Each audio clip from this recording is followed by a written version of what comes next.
ये देखिए, ये कोई होटल नहीं बल्कि श्रीलंका के राष्ट्रपति का घर है। श्रीलंका के राष्ट्रपति के घर अब आम लोग स्विमिंग पूल में नहा रहे हैं। श्रीलंका के पूर्व प्रधानमंत्री के घर को लोगों ने अपना घर बना लिया है। लोग बिस्तर के ऊपर कूद रहे हैं और सोफे पर आराम फरमा रहे हैं।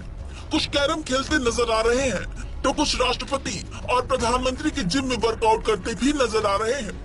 आज हम बताएंगे श्रीलंका में ये सब अचानक कैसे हो गया और श्रीलंका के इस हालात को देखते हुए अधिकारी पीएम मोदी को क्यों कर रहे हैं सतर्क। श्रीलंका में जहां देश के कर्ता धर्ता कहे जाने वाले राष्ट्रपति प्रधानमंत्री का अता पता नहीं है, तो वहीं गुस्साई भीड़ ने सत्ता तंत्र के खिलाफ मोर्चा खोल दिया है।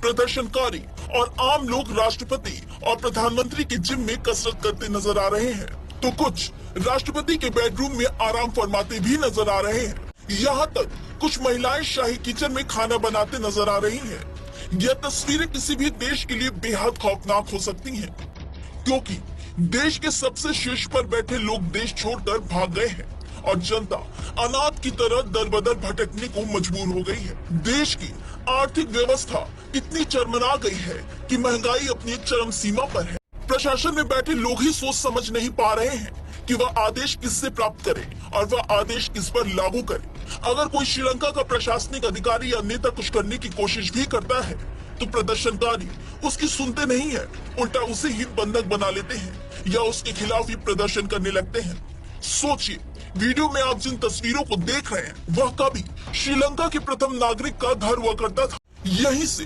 पूरे देश की व्यवस्था का संचालन हुआ करता था, लेकिन कुछ गलत नीतियों के कारण श्रीलंका के राष्ट्रपति और प्रधानमंत्री का देश में इतना विरोध हुआ कि आज राष्ट्रपति और प्रधानमंत्री का अता पता नहीं है और घर की दुर्दशा तो आप देख ही रहे हैं। लेकिन अगर आप भारतीय हैं तो आपको घबराने की बिल्कुल जरूरत नहीं है। भारत में इस तरह के आर्थिक हालात आने की संभावना बिल्कुल नहीं है। आपको पता होगा कि श्रीलंका में इस तरह के हालात आने में वर्षों लगे हैं। अगर श्रीलंका पहले से ही सतर्क हो गया होता तो शायद श्रीलंका में आज यह दिन देखना नहीं पड़ता, लेकिन भारत पहले से ही सतर्क है।